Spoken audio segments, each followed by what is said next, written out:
भक्तजनों, आज हम श्री सौंदर्य लहरी का पाठ करने जा रहे हैं। श्री सौंदर्य लहरी जगत गुरु श्री शंकराचार्य जी द्वारा रचित एक ऐसा ग्रंथ है जो संस्कृत में लिखा गया है। इसमें 103 श्लोक हैं। इसकी रचना उन्होंने बाल्यकाल में ही की थी।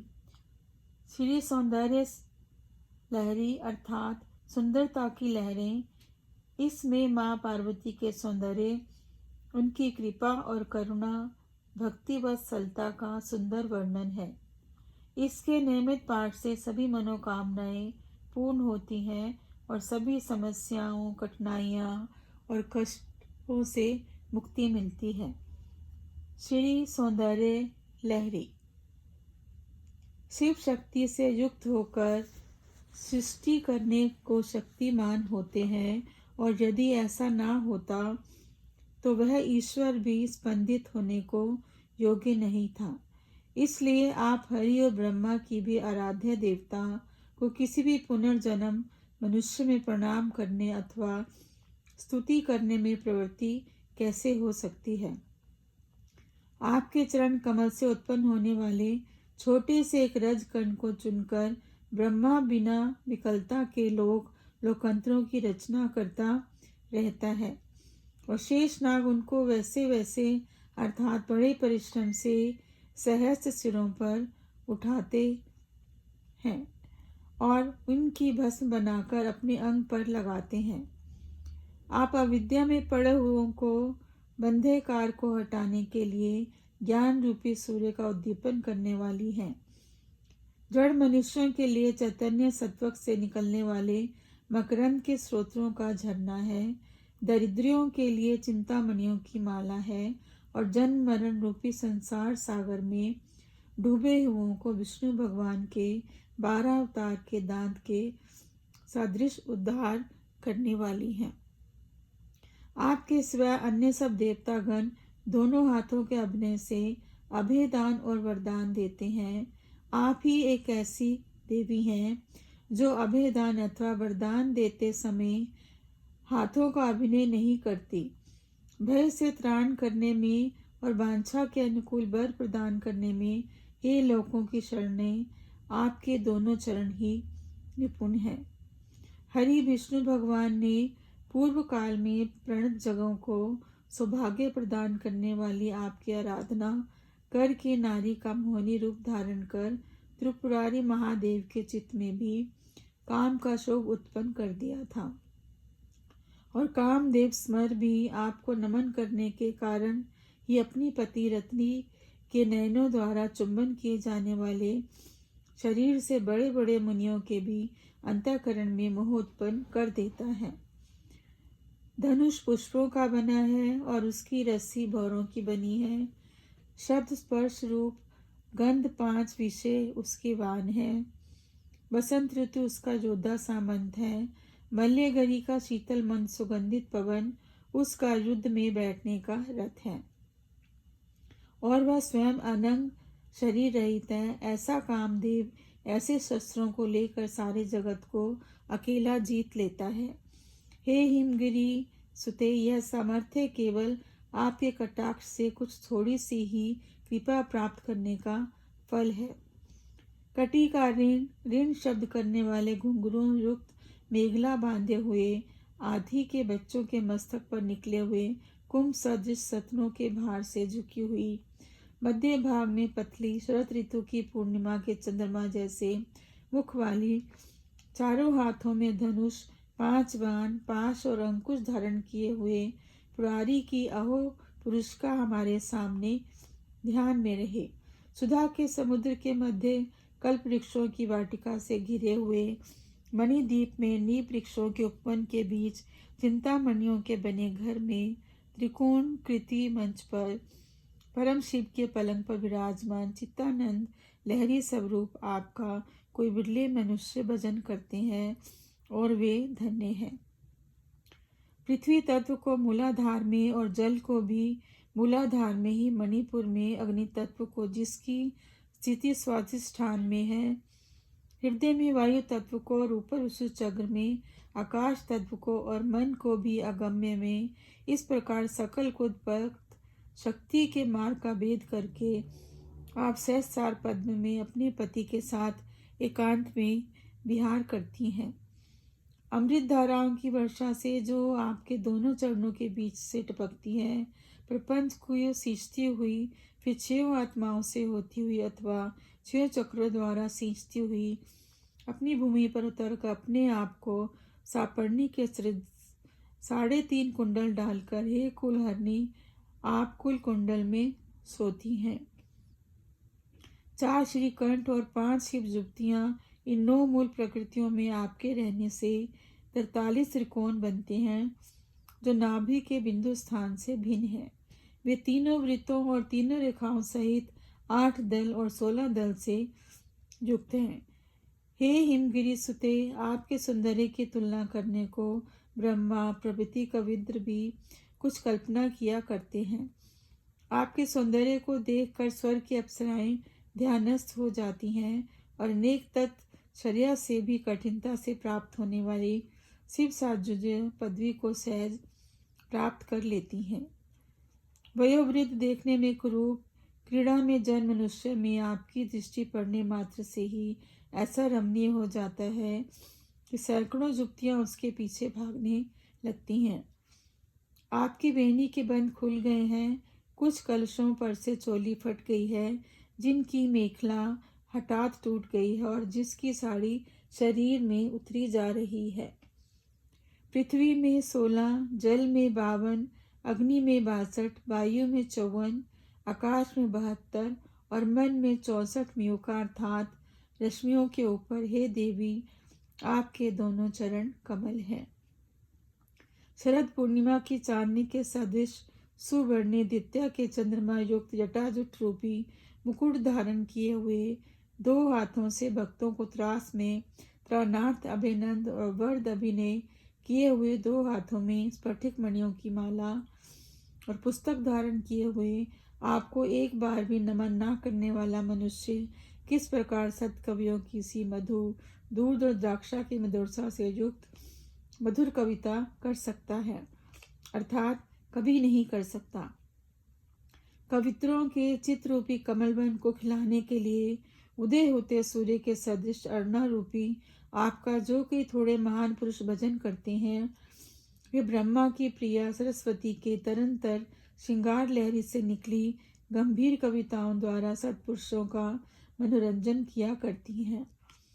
वाशिनों आदि सावित्रियों सहित जो चंद्रकांत मणि की शिला की गढ़ी हुई मूर्तियों की शोभा वाली है, हे जननी, जो मनुष्य आपका ध्यान करता है वह उच्च कोटि के काव्यों की रचना करने लगता है। उसकी सुंदर कवित्व वाग देवी के मुख कमल के आमोदपूर्ण माधुर्य से युक्त होती है। तरुण सूर्य की श्री अर्थात कांति को धारण करने वाली आपके शरीर की छाया कांति से आकाश और सारी पृथ्वी को अपनी अरुणिमा लाल रंग में निगम्य करती हुई आपका जो स्मरण करता है, उसके वश में घबराई हुई वन की हरिणियां जैसे चंचल नयनों वाली उर्वशी सहित कितनी स्वर्ग की अप्सराएं वश में हो जाती हैं। मुख को बिंदु बनाकर दोनों सतनों को उसके नीचे 2 और बिंदु बनाने चाहिए। उसके नीचे हर अर्धमाग का ध्यान करना चाहिए। हे हर महिषी, इस प्रकार जो आपकी काम कला का ध्यान करता है यह तुरंत स्त्रियों के चित्त में शोभ ले आता है, अर्थात यह अति छोटी बात है। उसका समर्थ तो इतना अधिक होता है कि अपुत्व सूर्य चंद्र रूपी 2 स्तन वाली त्रिलोकी को भी भराम सकता है।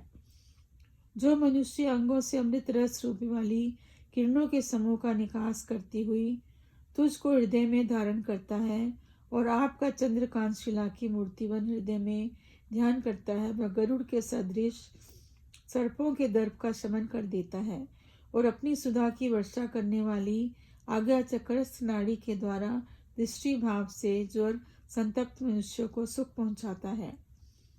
महापुरुष आपकी विद्युत रेखा जैसी पतली सूर्य चंद्र और अग्नि की त्रिमय कला को 6 कमलों के भी ऊपर कमलों के महावन में मलवाया में विशुद्ध मन द्वारा देखकर परम आनंद की लहर को धारण किया करते हैं। हे भवानी, आप मुझ पर, इस दास पर अपनी करुणामय दृष्टि डालकर इस प्रकार कोई मुमुक्ष स्तुति करते समय भवानी त्वम, मैं तू हो जाऊं और इस पद का उच्चारण कर पाता है, उसी समय आप उसे निज समुज्जय पद प्रदान कर देती हैं, जिस पद की ब्रह्मा, विष्णु और इंद्र भी अपने मुकुटों के प्रकाश से आरती उतारा करते हैं, अर्थात प्रणाम करते हैं।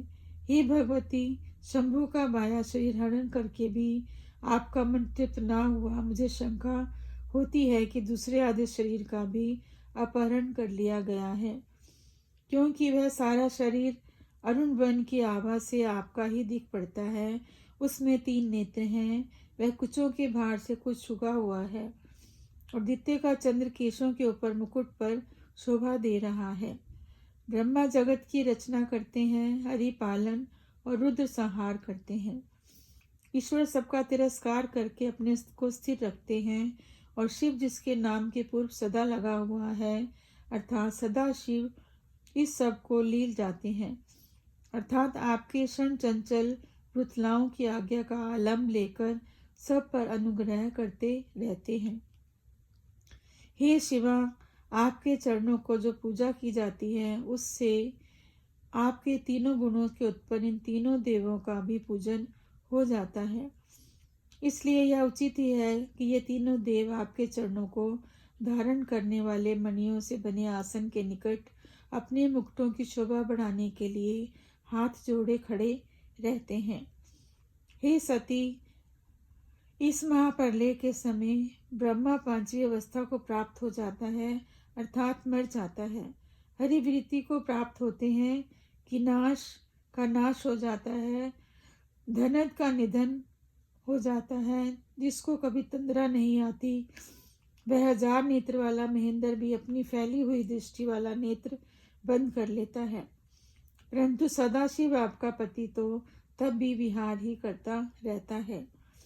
बोलना मंत्रों के जप सदृश कर्मकांड, सब मुद्राओं की विरचना के सदृश चलना फिरना, प्रदक्षिणा के सदृश खाना पीना, आहुति के समान सोना, प्रणाम सदृश सब सुखों के उपभोग में आत्मसमर्पण की दृष्टि, अर्थात जो भी आपका विलास है, सब आपकी पूजा पद्धति का क्रम है।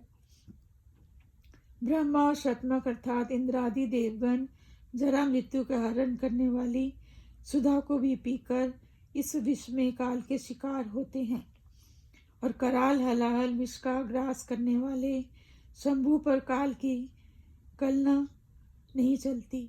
इसका कारण है जननी, आपके कर्ण फूलों की महिमा है। शंकर को आशा का मात अपने भवन में आते देखकर खड़ी होकर स्वर्ग अर्थ आगे बढ़ने पर आपकी परिचिकाओं को उनिक्तियों की जय के सामने ब्रह्मा के मुकुट से बचे कैटभ के मारने वाले विष्णु के कठोर मुकुट से ठोकर लगेगी। जम्भारे इंद्र के मुकुट से बचकर चले। हे सेवा करने के योग्य चढ़ने नित्य अपने देह से निकलने वाली अनिमादि सिद्धियों रूपी किरणों से घिरा हुआ आपका भक्त, जो स्वयं अहम अर्थात आपको ही अपना रूप मानकर सदा भावना करता है, त्रिनय की समृद्धि को तृणवत तुच्छ समझने वाले उस साधक की समर्दित आरती उतारता है। इसमें क्या आश्चर्य है। पशुपति शंकर ने 64 तंद्रों से सारे भुवन को भरकर, जो अपनी 2 सिद्धियां के देने वाले हैं, जो प्रत्येक का अपना विषय है, फिर तत्पश्चात आपके आग्रह से सब पुरुषों की सिद्धि होने वाले सब तंत्र आपके तंत्र को भूतल पर उतारते हैं। हे जननी, शिव शक्ति, काम, क्षितिज और फिर रवि, शीत किरण, स्मर, हंस, शक्र, इसके पीछे परामर, हरि, इन तीनों के अंत में 3 हर लेखा जोड़कर आपके नाम के अव्यव स्वरूप अक्षरों का साधक झन भजन करते हैं।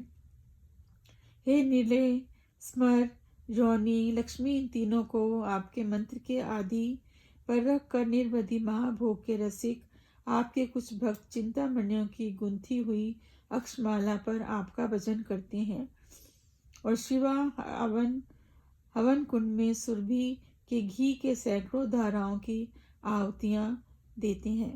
हे भगवती, मैं ऐसा समझता हूँ कि आप शंभु का शरीर हैं, जिसके वक्षस्थल पर सूर्य और चंद्रमा दो स्तन उभरे हुए हैं, और आपकी आत्मा सारे भव की आत्मा शंकर है, अर्थात नवात्मा शंकर है।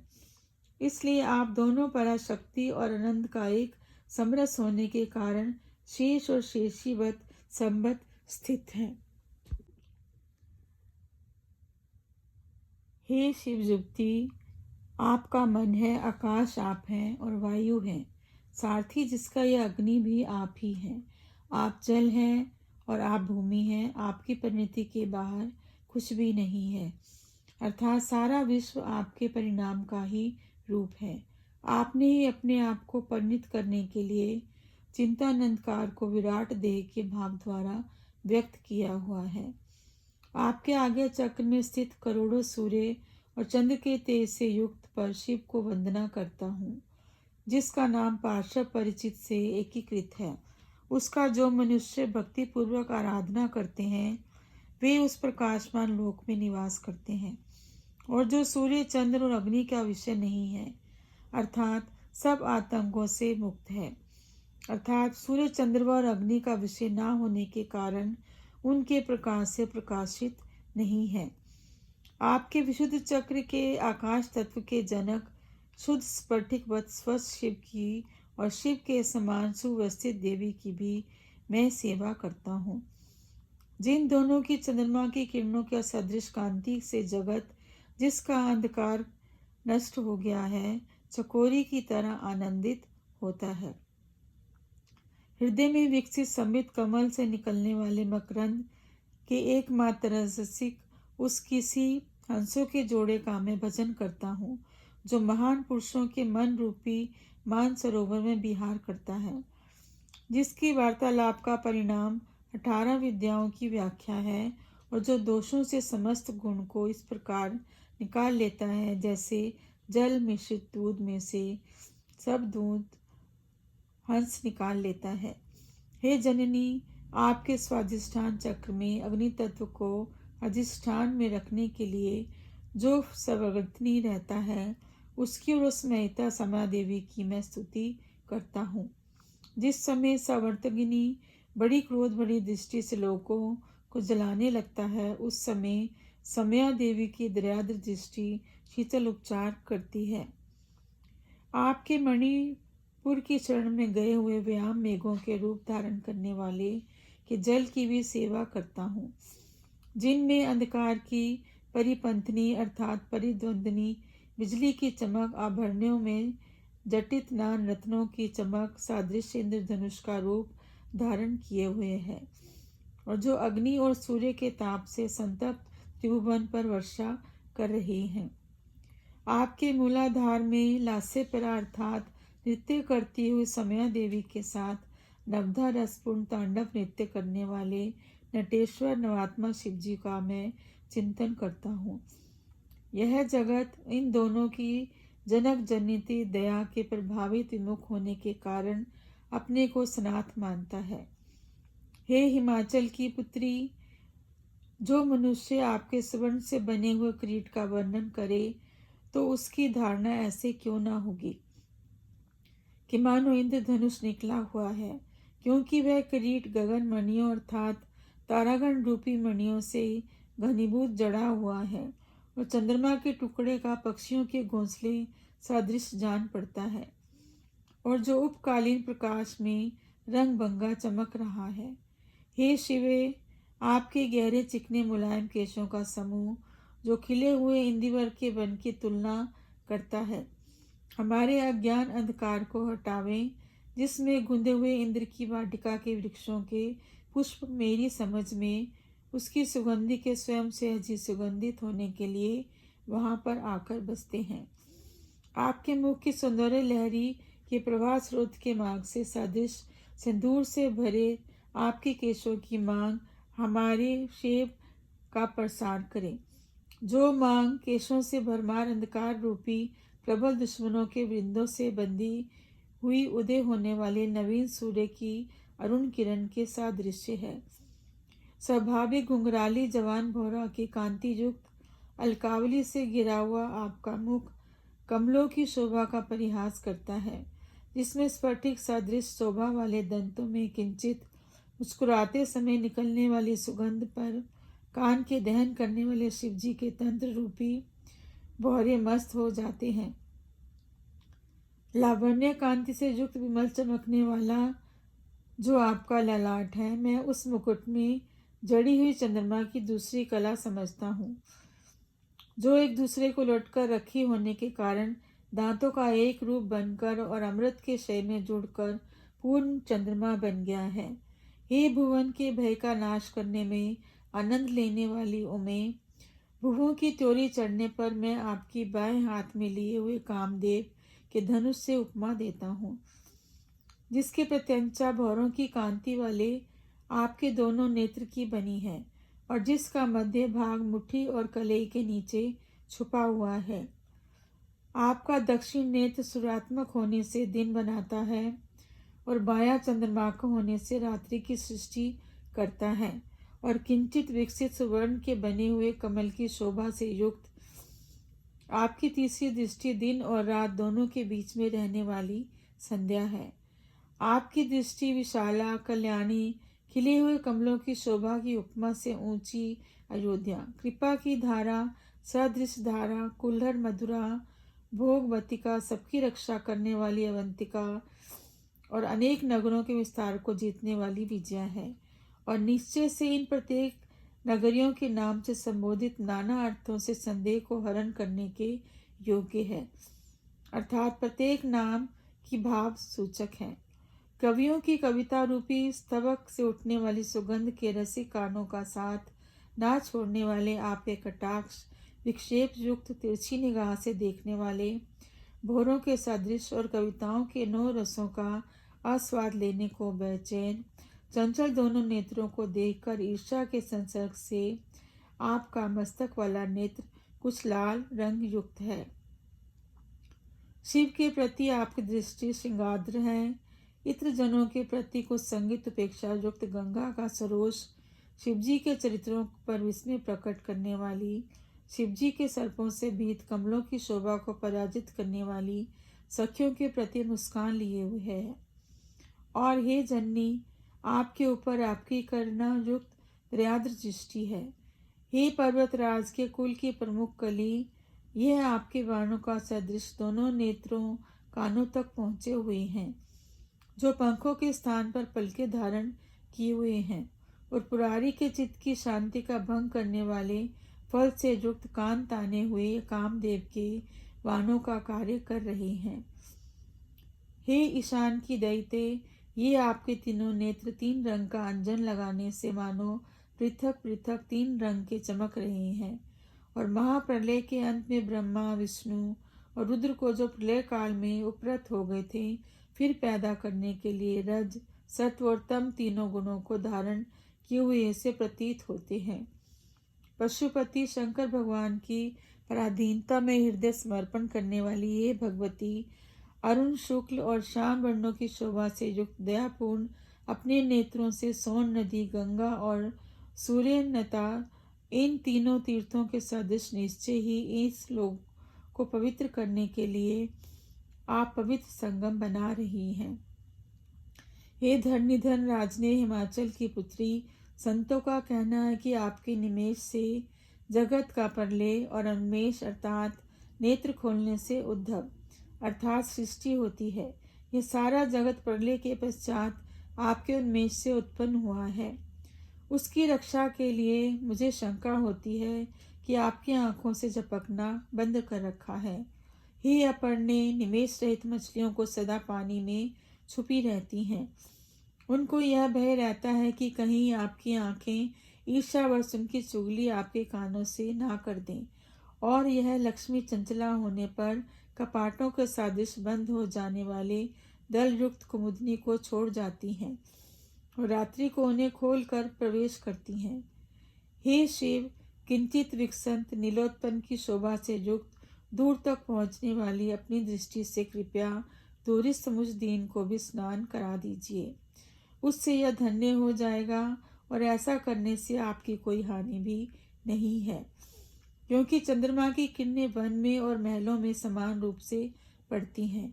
हे पर्वतराज की पुत्री, आपके दोनों वक्र कनपटियों जिसकी बुद्धि में पुष्प भाव दन करने वाले धनुष के कोणों का कौतूहल ना करेंगी। जहाँ श्रवण पथ का उल्लंघन करके आपका तिरछा कटाक्ष कनपटी को लांघ कर कान तक पहुंचा हुआ बाण सदृश दिखता है, जो दोनों भुवों के धनुष पर चढ़ा हुआ है। कनपटियां धनुष के कोण हैं। भगवती की त्योरी रूपी धनुष पर चढ़े हुए कटाक्ष रूपी बाणों से समस्त बाधाओं का नाश होता है। आपके चमकते कपोलों पर प्रतिबिंब दोनों कर्ण फूलों युक्त आपका मुझे 4 पहियों वाला कामदेव का रथ जचता है, जिस पर चढ़कर अथवा जिसका आश्रय लेकर महावीर कामदेव सूर्य और चंद्रमा दोनों पहियों वाले पृथ्वी रूपी रथ पर रुद्रार्थ सुसज्जित शंकर के विरुद्ध अड़े हैं। हे श्रवणी, सरस्वती की सुंदर उक्ति जो अमृत की लहरी के कौशल को हरती है, श्रवण रूपी चुल्लुओं द्वारा विचल पान करते समय आपके कुंडलगण चमत्कार पूर्ण उक्तियों की आज्ञा सूचक सिर हिलाते समय क्षण क्षण बजकर मानो ओंकार का उच्चारण सदृश ओंकार द्वारा उत्तर दे रहे हैं। हे तुहिन गिरी अर्थात हिमाचल में वंश की ध्वजा के पताके, आपके नाक का यह बांस हमको शीघ्र उचित फल देने वाला है, अर्थात उस पर हमारे लिए उचित फल लगे, क्योंकि उसके भीतर आपके अति शीतल निश्वासों से मोती बन रहे हैं। उनकी बाएं नथने से इतनी समृद्धि है कि मुक्त मणि बाहर ही दिखा रहा है, जहाँ नथ से मोती का अभिप्राय जो बाएं नाक में पहनी जाती है। हे सुंदर दांतों वाली भगवती, स्वाभाविक लाल रंग के आपके होठ की शोभा सादृश्य करने वाले पदार्थों का नाम कहता हूँ। मूंगे की लता में यदि फल आ जाए तो उतने सुंदर कहे जा सकते हैं, परंतु बिंब फल तो नहीं, क्योंकि उनकी अरुणिमा तो आपके बिंब की प्रतिबिंब अरुणिमा की झलक सादृश्य है। यदि उनमें किसी प्रकार आपके होठों की तुलना की जाए तो वे आपके होठों की सुंदरता की एक कला के बराबर भी सुंदर न उतरने से क्या लज्जित नहीं होते। आपके चंद्र बदन की मुस्कान रूपी ज्योत्सना चांदनी की प्रचुरता को पीकर अति मधुर होने के कारण चकोरों की चंचु अति रसा स्वाद से जड़ हो गई है, अर्थात हट गई है। इसलिए वे खट्टे रस के इच्छुक चंद्रमा के अमृत की लहरी को कांजी सदृश समझकर प्रति रात्रि खूब स्वच्छंद पीते रहते हैं। हे जननी, बिना थके पति के गुणानुवाद का बारंबार जप करने वाली आपकी जवा कुसुम की ज्योति सदृश लाल जीवा की जय है, जिसके अग्रभाग पर आसीन स्फटिक पत्थर की जैसी शुद्ध कांति में सरस्वती की मूर्ति के शरीर का वर्ण माणिक्य सदृश परिणित हो गया है। हे माँ, दैत्यों को रण में जीतकर अपहृत शिरस और कवचों को उतारकर शिवजी के निर्मल्य से विमुख जो चंद का भाग होता है, स्कंद, इंद्र और पिंड तीनों आपके मुख के पान के ग्रास को, जिसमें चंद्रमा जैसे स्वच्छ कर्पूर के टुकड़े पड़े हैं, ग्रहण करते हैं। पशुपति के विविध अवदानों को वीणा पर गाते समय आपके सिर हिलाकर सरस्वती की आज्ञा का वचन कहना आरंभ करने पर जो अपनी मधुरता से वीणा के कलरव को फीका करते हैं, सरस्वती अपने वीणा को कपड़ों में लपेटकर रख देती हैं। हे गिरिसुते, उपमा रहित आपकी चिंबुक ठोठी का वर्णन हम कैसे करें, जिसे हिमालय ने अर्थात आपके पिता ने वात्सल्य प्रेम से अपनी उंगलियों से स्पर्श किया है, और गिरीश ने अधरपान करने की आकुलता से बार बार उठाया है, और जो उस समय ऐसी प्रतीत होती हैं मानो वे शंभु के हाथ से मुख देखने के लिए उठाए हुए दर्पण का दस्ता हो। आपकी ग्रीवा जो प्राणी की भुजा के नित्य स्पर्श से खरदरी हो रही है, आपके मुख मकल को धारण करती है, जो श्वेता तो गौर वर्ण है, परंतु अधिक समय तक अगरू के गाढ़े लेप से कीचड़ से सनी हुई सी भी मलिन दिखती है, और जिसके नीचे हार पहना हुआ है। हे गति, गमक और गीत के निपुणी, आपके गले में पड़ी हुई 3 रेखाएं जो विवाह के समय बांधी गई 3 सौभाग्य सूत्रों की लड़ियों में पड़ गई हैं, ऐसी प्रतीत हो रही हैं मानो वे नान विधि मधुर राग रागनियों के 3 ग्रामों पर गाने से उनकी स्थिति नियम की सीमा के चिन्ह हो। शिवजी के नखों के द्वारा पहने पुरा काल में कमी मंथन किया जाने की स्मृति से सशस्त्र होकर चारों शिरों की एक समान रक्षा के लिए आपके अभयदान देने वाले हाथ की शरण में समर्पण बुद्धि रखकर मृणाली सदृश कोमल आपके चारों लता जैसे भुजाओं की सुंदर के भारों मुखों से स्तुति किया करते हैं। हे उमे, आपके हाथों की कांति का कहो कैसे वर्णन करूं, जिसके नखों की द्युति नव विकसित कमल की अरुणिमा का परिहास करती है। यदि किसी अंश में किसी प्रकार कमल के दलों की अरुणिमा से समानता की जाए तो अरे, यह तो लक्ष्मी की क्रीड़ा करते समय चरणों में लगी लाक्षा के कारण है। हे देवी, स्कंद और गणेश जी के पान किए आपके दोनों स्तन, जिनके मुख से दूध टपक रहा है, सदा हमारे खेद का हरण करें।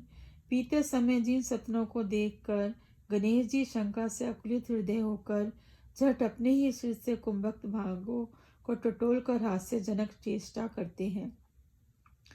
हे हिमाचल पर्वतराज की पताका सदृश्य पुत्री, अमृत रस से भरे माणक्य से बने कुप्पों अथवा कलशों के सदृश आपके सपनों को देखकर मन में संदेह का स्पंद भी नहीं होता, जैसे कि स्त्रियों के स्तनों से होना संभव है, क्योंकि उनको ऐसा प्रभाव है। उनके दुग्ध पान करने से गणेश जी और स्कंद दोनों आज भी कुमार ही हैं और उनको इससे संगम का रस विदित नहीं है। हे माँ, आपका कुछ भाग जो गजासुर के मस्तक रूपी कुंभ से निकली हुई मुक्तामणियों की विमल माला पहने हुए है, उस पर आपके बिंब सदृश लाल होठों की कांति पड़ने से अरुण छाया दिखती है। इसलिए वह हार शिवजी की प्रताप निश्चित कीर्ति का प्रतीक व्रत है। हे धरणीधर कन्ये, मैं ऐसा समझता हूँ कि आपके स्तनों के दूध का पारावार आपके हृदय से बहने वाला सारस्व ज्ञान सदृश है, जिसे पीकर दयावती होकर आपके स्तन पान कराने पर द्रविड़ शिशु ने प्रौढ़ कवियों के सदृश कमनीय कविता की रचना की थी। हे अचल तने, हर के क्रोध की ज्वालाओं से लिपटे हुए शरीर से कामदेव ने गहरे सरोवर सदृश आपकी नाभि में जब गोता लगाया, उसमें लता सदृश उठने वाले धुएं की जो रेखा बनी, उसे जन साधारण हे जननी आपकी नाभि के ऊपर उठने वाले रोमावली समझते हैं। हे देवी, आपकी त्रिवली की शोभा का वर्णन कौन कर सकता है, क्योंकि वह कामदेव की आज्ञा के अनुसार चलने वाली रति की रत्नमयी सीढ़ी है, जिसके द्वारा कामदेव के शरीर के भस्म हो जाने पर उसके पीछे पीछे आपके मध्य तक चढ़ गई थी। हे गिरिसुते, आपकी नाभि की जय है, उसकी उपमा नीचे दिए हुए किसी भी प्रकार से दी जा सकती है। गंगा का सिर भंवर, आपके स्तन रूपी विकसित पुष्पों को धारण करने वाली रोमावली रूपी लता के उगने का गमला, कामदेव के तेज रूपी अग्नि को धारण करने वाला हवन कुंड, रति का क्रीड़ा स्थल अथवा गिरी शंकर इन नयनों को सिद्ध प्राप्त करने के लिए तप करने की गुफा का द्वार। हे शैलतने, आपके मध्य भाग की समअवस्था चिर कुशल रहे, जो स्वाभाविक क्षीण है और स्तन रूपी तट के भाग के क्लांत होने के कारण झुकी हुई आपकी मूर्ति के नाभि देश पर पड़ने वाली बलियों पर शने शने नदी के तट के वृक्ष पर सदृश दृढ़ता सा प्रतीत होता है। हे देवी, कांखों की रगड़ से झट झट पसीना आने के कारण जिनके किनारे पर अंगियां फट गई है, सुवर्ण कलश की आभायुक्त आपके कुछ दय के हिलने से टूटने से बचाने के लिए अल्पम अर्थात पर्याप्त से इतना मात्र जुड़ा हुआ आपका कटी प्रदेश मानो कामदेव ने लंबली बल्ली से बलियों से 3 बार बांध रखा है।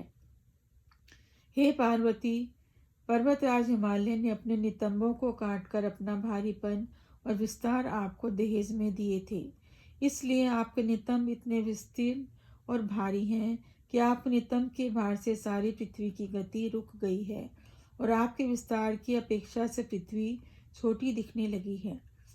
यदि पृथ्वी को स्थिर माने तो भगवती ने उस पर बैठ जाने से उसकी गति रुक गई है, और यदि उसे चल माने तो उसे गति स्थगित होकर नेमबद्ध हो गई है। भाव यह है कि प्रकृति देवी ने पृथ्वी को अपना आसन बना रखा है और भूमि पर जो भी शोभा फैली हुई है उसका सारा श्रेय पर्वतों को ही है, जिनकी देन रूपी स्रोत सारी पृथ्वी को हरा भरा ही नहीं कर रहे वरन बड़े बड़े देश उनके नितंबों को काट कर लाई हुई मिट्टी की ही कृपा है।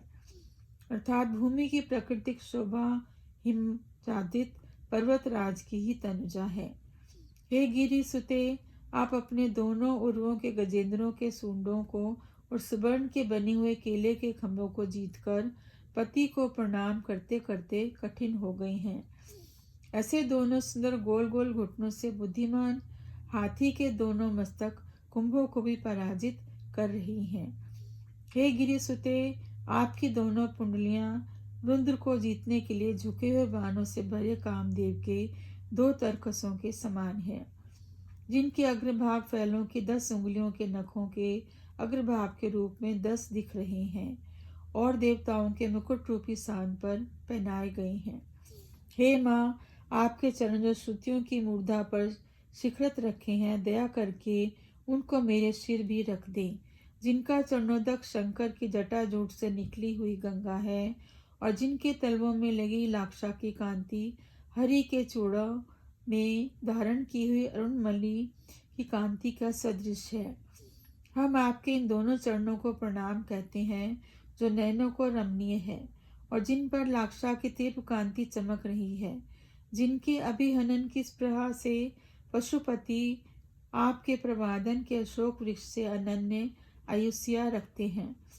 आपके गोत्र का अपमान करने से लज्जित नीचे नेत्र किए हुए भरतार के ललाट पर आपके चरण कमलों का ताड़न होने पर इंसान रूपी ने जिसको चिरकाल से जलाया जाने के कारण अंतर्दाह था, उसके निकालते हुए अपना बदला देखकर आपके नुपुरों के बजने के कंठकार की किलकिलाहट रूपी हर्ष की ध्वाना की थी। हे जननी, आपके दोनों चरण कमल पर जय प्राप्त कर रहे हैं, इसमें आश्चर्य क्या है? क्योंकि कमल बर्फ से मर जाता है, आपके चरण हिमगिरी पर निवास करने से कुशल हैं। कमल रात को सो जाता है, आपके चरण दिन रात फिर शांति रहते हैं। वे दिन में लक्ष्मी का पात्र रहते हैं और आपके चरण समयाचार के उपासकों को खूब लक्ष्मी देते हैं। हे देवी, आपका पद कीर्तियों का परपद और विपदाओं का अपद है। ना जाने सत्पुरुषों ने उसकी तुलना कछुए की कठिन खोपड़ी से कैसे की है। वह इतना कोमल है कि विवाह के समय पुरारी ने दृढ़ मन से किसी प्रकार अर्थात बड़ी हिचकिटाहट और बड़े संकोच के साथ दोनों हाथों से उठाकर उसे पत्थर पर रखा था। यह चंडी, आपके दोनों चरण अपने नखों के कल्प वृक्षों का परिहास सा कर रहे हैं, जो नव देवगुणाओं के कर रूपी कमलों को हाथ जोड़ते समय बंद करने के लिए संख्या में 10 चंद्रमा सदृश हैं। कल्प वृक्ष तो स्वर्ग में रहने वाले स्वावलंबी देवताओं को अपने पल्लव रूपी करों से फल देते हैं, परंतु आपके चरण दरिद्रों को निरंतर तुरंत और बहुत धन देते रहते हैं। उस आपके चरण जो मंदार वृक्ष के वृक्षों के स्वतक जैसा सुंदर है, मेरा 5 ज्ञान इंद्रिय और एक अंतःकरण रूपी 6 चरण वाला यह जीव चरणों वाला मधुकर बनकर डूबा रहे। आपके चरण जो दीनों को उनकी आशा के अनुसार निरंतर लक्ष्मी देते रहते हैं और सौंदर्य राशि के मकरंद को खूब फैलाते रहते हैं और मंदार के पुष्पों के स्तबक सदृश सुभग हैं। हे चारु चरित्रे, ऐसा प्रतीत होता है कि आपके भवन के राजहंस चलते समय आपके पदन्यास क्रीड़ा का परिचय प्राप्त करने को आपके खेल का त्याग नहीं करते, अर्थात आपके पीछे पीछे आपकी तरह कदम उठाकर चलते हैं और वे इस खेल का त्याग नहीं करते और आपके चलते समय चरण कणम मुंह में लगे मणियों युक्त नुपुरों के झनकार का शब्द मानो उनको चलने की शिक्षा का उपदेश कर रहा है। ब्रह्मा, हरि, रुद्र और ईश्वर द्वारा रक्षा किए जाने वाले क्रमशः मूलाधार, स्वादिष्ठान, मणिपुर और अनातक चक्र आपके मंच के 4 पाए हैं, अर्थात चारों आपका मंच बनाते हैं। उस पर बिछी हुई स्वच्छ छाया की बनी हुई कपट रूपी माया की चादर शिव है, जो आपके प्रवाह के झलकने के कारण अरुण दिख पड़ने से ऐसा प्रतीत होती है मानो श्रृंगार रस शरीरी बनकर दृष्टि में कौतूहल उत्पन्न कर रही हैं। शंभु की करुणा अर्थात दया की जगत की रक्षा करने के लिए मानो जो कंचित अरुणा है सर्वत्र जय हो रही है, जिसके अर्थात अरुण भगवती के केस स्वाभाविक सरलता लिए हुए घुंघराले अर्थात कुटिल हैं। मंद मंद हंसी मुख पर है। गात्र अथवा चित्त शिरस की आभा लिए हुए कुछ पत्थर सदृश कठोर हैं अथवा स्फटिक की शोभा युक्त हैं। मध्य में कटिमान अति पतला है और नितंब भारी है अथवा कुचों का उठाव भारी है। अंबर मानी अर्थात सूर्य आपके चरणों के समीप होने पर मुकुर दर्पण का काम दे रहा है। आपके मुख के भय से उसने अपनी किरणों के समूह को अंदर छुपा लिया है, इसलिए वह स्वच्छ है और आपके मुख का प्रतिबिंब उसके हृदय कमल के सदृश सदा विकसित है, क्योंकि आपका मुख कमल सदा विकसित रहता है और उसका प्रतिबिंब है और उसको चंद्रमा का भय नहीं है। कमल सूर्य को देखकर खिलता है और रात्रि में मुरझा जाता है, मानो उसे चंद्रमा से भय लगता है। चंद्रबिंब एक मरकत मणि के बने हुए डिब्बे के साथ दृश्य है। उसका काला धब्बा कस्तूरी का काला रंग है और चमकती हुई कोलाएं कर्पूर सदृश हैं। दोनों को जल में पीसकर आपके आभोग के लिए डिब्बे में भरकर रखा हुआ है, जो प्रति रात्रि खर्च होता रहता है और ब्रह्मा उसे फिर दिन में बार बार भरते रहते हैं। हे त्रिपुरारी के अंतपुर की रानी, इसलिए आपके चरणों की सपरण्य पूजा के मर्यादा चंचल इंद्रियों वाले मनुष्यों को सुलभ नहीं, और इंद्र की प्रमुखता में रहने वाले ये देवगण आपके द्वार के निकट खड़ी रहने वाली अनिमादि के अतुल सिद्धियों तक पहुंचा पाते हैं। अर्थात विधाता की इसी सरस्वती को क्या कितने ही कविजन नहीं भजते, और कौन थोड़ा सा धनवान होकर लक्ष्मी का पति नहीं होता। धनाढ़े को धनपति या लक्ष्मीपति कहने लगते हैं, परंतु हे मति, सतियों में श्रेष्ठ महादेव को छोड़कर आपके कुचों का संग तो कुर्वक तरी को भी दुर्लभ है। हे पार ब्रह्म की महारानी, शास्त्रों के जानने वाले ब्रह्मा की पत्नी को सरस्वती बाग देवी कहते हैं, विष्णु की पत्नी को पद्मा कहते हैं और हर की सहचरी को पार्वती कहते हैं, परंतु आप महामाया कोई चौथी ही हैं। आपकी महिमा असीम है। आपने पूरे विश्व को भ्रम में डाल रखा है। आपको जानना बहुत ही कठिन है।